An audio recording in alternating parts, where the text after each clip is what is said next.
getting the last bit of the new album together.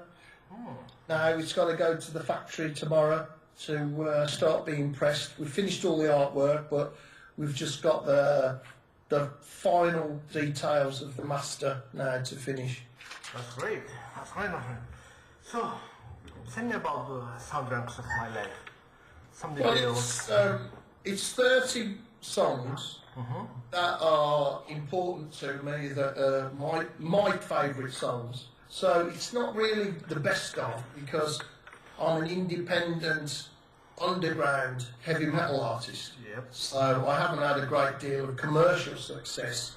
But these are 30 songs that have been important to me in my career since I started singing. And that's why I've chose them, really.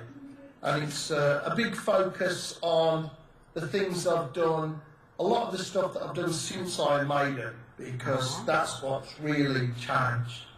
Yep. And there's 2 brand new songs on there as well, and a couple of things that were only available as extras on a South American release before that I put on. So I'm hoping that it's something that will be interesting to people. And a lot of fans come to my concerts that know me from Iron Maiden, or they've heard of me but they've never seen me, and they say, which CD should I get? And it's always difficult for me, because they say, which is the best? I say, well, they're all the best. So now, when fans come to see me, I can say, get this one, because this one explains everything. Then you can get the different albums that you like, but start with this, I'm guaranteed this is a good one. Right. So then you will like it.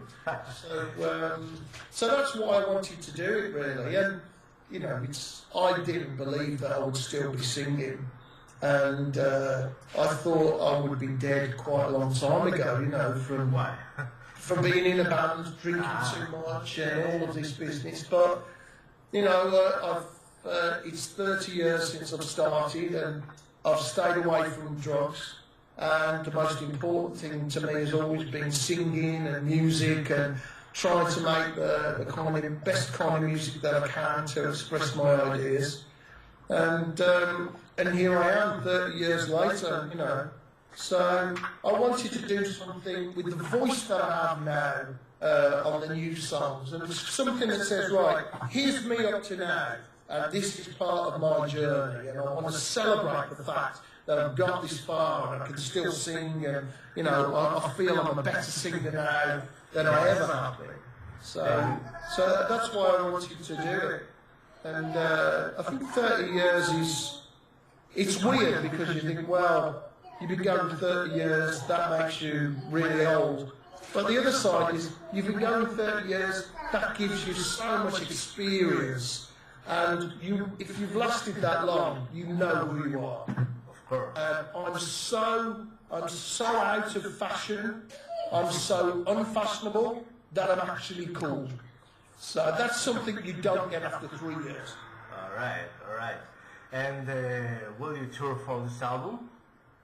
Yeah, we're planning a big tour to go with it. That starts in March of 2014, because 2014 is the 30th anniversary, and it goes through. So I'm hoping to tour all over Europe. I'm talking to a couple of people in Greece, and I'm seeing if I can get back to Greece. I would love to go there. I love the Greek fans, and I always have a fantastic time when I go there. So I'll do everything I can to get back to Greece. That's great. Now, I want you to tell me, in every country you play with local bands and musicians. How comes this idea? Well, it's something that Chuck Berry did. It's called a pickup band when he did it, and I just couldn't keep my own band together. It's so expensive to have full-time musicians. In heavy metal music, it's very difficult to make enough money to pay your rent for yourself, let alone make enough money to pay the rent of 5 people. So I'm a very small artist. I've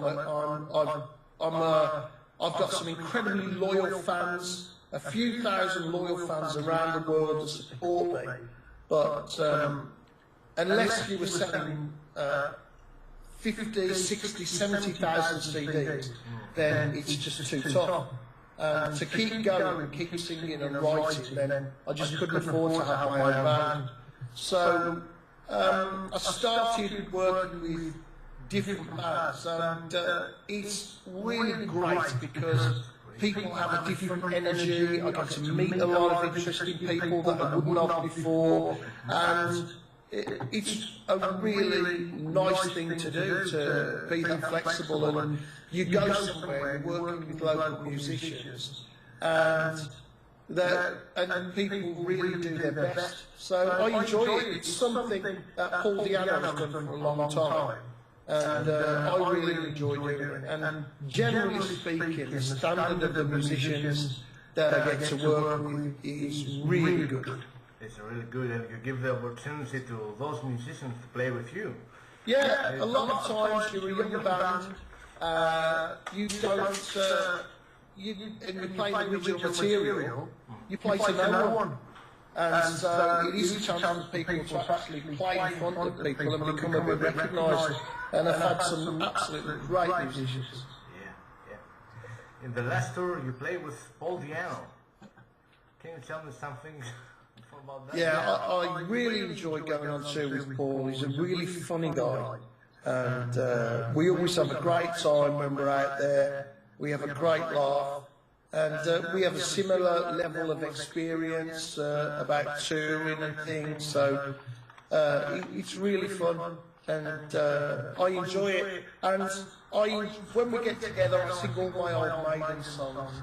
And it's nice because I feel that my voice now is so much better than when I was in Iron Maiden. I've learned so much from being in Iron Maiden, and in the 15 years since then, I've learned a lot. I feel I'm a much better singer. So it's great for me to go back and do those old songs again with the voice and the experience I have now. So for me, if I do Lord of the Flies, and Judgment of Heaven, The Clansman, and Sign of the Cross, they feel much richer and more expressive than when I was in Iron Maiden, when I was doing the best I could to express them and get them right. But now I feel like I really, the songs are part of me now in the way that they weren't back then. Great. Now I want to ask you some Iron Maiden questions, if you don't mind. Yeah. Well, our members make me a question. Is it true that Steve Harris asked you to make an audition for Iron Maiden back in 1994? Yes, I wanted to audition for Iron Maiden, but at the time I was in Wolfsbane and we had a tour booked, and I was totally committed to doing that. I said, well, I'm committed to doing something. I've told people that I'm going to do this tour, so I feel that I have to do it because I've promised that I will do it. So before I do anything for Iron Maiden, I really have to finish this tour and finish this. So that was it. So and then I was lucky enough then that. I got in touch with Steve. I said I'd still love to audition if it's possible, and they had my records from Wolfsbane, and I was one of 12 people that was lucky enough to go and have an audition live with the band, and it was absolutely great. It was an incredible experience. And I thought, well, I don't think I will get it because my voice is so different to Bruce, but I thought at least for an hour, I will be in Iron Maiden.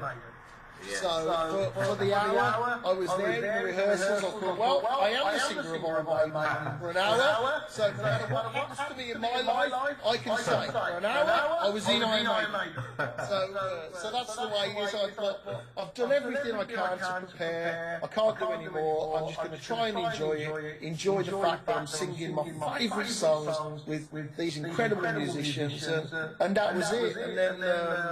And it went great. I loved it. And they said, then they asked me back. They asked, I think, 4 of the guys back for a second audition, and I did that one. It seemed to go okay.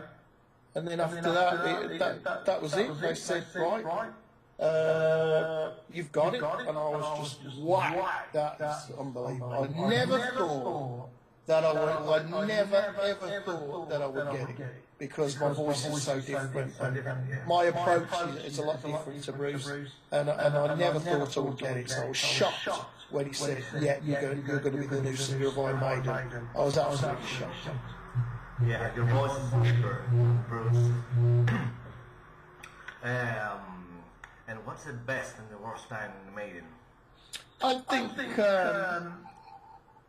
the best time is being on tour and hearing the fans, the roar of the crowd before you go on, and is the best ones, and all of the gigs. And I really enjoyed the most the small gigs that we played, because it felt for me that that's like Iron Maiden were when they started, and hearing those songs from a small place was incredible.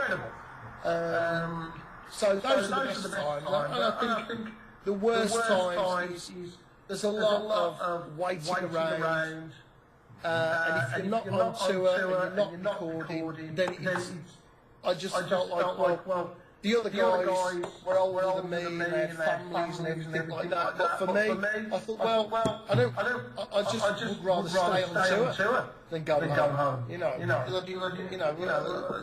that was it. I like being on tour, and so I think those are the worst times, really. And your relationship with your old partners from Maiden? Well, I still talk to C.Christoforidis occasionally, and if I'm Maiden or on tour and I can get into a gig, then I always phone up for the guest list to go and say hello. But I'm really busy now. Things seem to be really changing for me, and a lot of the fans from Iron Maiden are starting to come and see me now. And they say, the last time I saw you was you were in Iron Maiden. I'm going, that's 15 years ago. I've had 5 albums, I've toured with everyone. Where were you? And of course I've got fans that have seen me since Silicon Messiah tour that have just stayed with me. They're incredibly loyal, wonderful fans that I'm so fortunate to have that have stayed with me through everything. And people, I don't know what it is, but my style of singing and my style of presentation, that people seem to be really interested in seeing that now, and seeing who was that guy in Iron Maiden. Paul Di'Anno is the legend of Iron Maiden, because he was the first one, and I seem to be the interesting one from Iron Maiden that people don't know so much about. So people come to see me and they're very surprised. But, I've done so much since then, 15 years ago. I've done all these albums. I feel I've made some great music. I've written some wonderful songs. I've worked with some incredible musicians. And that's another reason that I wanted to put all that, like all the different musicians that I've worked with, the songs I've written, it's all on one album, and people can see what's happened to me since those days in Iron Maiden. There it is, it's not just 30 years, but these 15 years since Maiden, this is what I've done. That's the main focus of the album, and I hope people enjoy it. They will, certainly. And that's about Wolfsbane. Any new? We have an album called Wolfsbane Saves the World, and it's something that we're all very proud of. This year we did the Bloodstock Festival in the UK, and it was absolutely fantastic. We just got such a great reaction, and I don't think people are used to seeing a band like Wolfsbane anymore. And a lot of it was really a lot of fun. So we get together whenever we can, but we're all so busy doing different things. When we were younger, we all lived with our parents. We got to, we were together all of the time. Now we all have different lives. We've got family, and stuff like that. So it's a lot more difficult to get together. But it's something that when we have the time, I really enjoy doing. Right, and. After Soundtracks, you will make another metal album? Yeah, I've had an idea of what I would like to do, but I think it will be 2015 before that album comes together, because it's a really big idea, and I'm hoping to. I'm thinking that it might. No, I'm not sure yet. It might be another concept album like 10th Dimension. So I don't know yet, it's very early days, but I feel there's something big. And once I put this album to bed, and it's gone off to the pressing plant, and everything's done, and I've started the tour, then I think I will start seriously. I've got a lot of ideas. I'll start bringing together all my notes and ideas, and see what kind of shape that a new album might. I don't know. But I'd like to do a really big idea, and we'll just see. I don't know if the world's ready for it, or if they'll even notice it. But I certainly feel like there's a big idea that I would like to do. Great. And are you planning to work with Thomas again?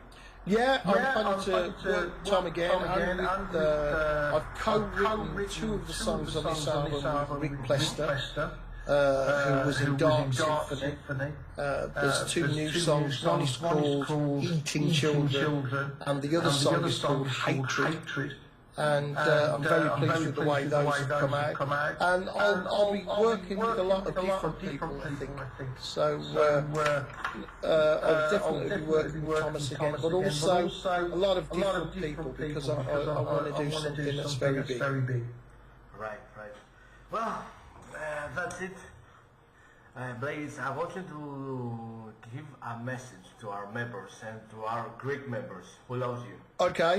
Well, H.M.U, everybody in Greece, thank you, Greek fans, for the incredible support that you've given me over the years. I love to come to Greece, and I'm working very hard to try and get back to see you. And to everybody, thank you so much for making it possible for me to live my dream for 30 years. Thank you so much for making it possible for me to be a professional singer.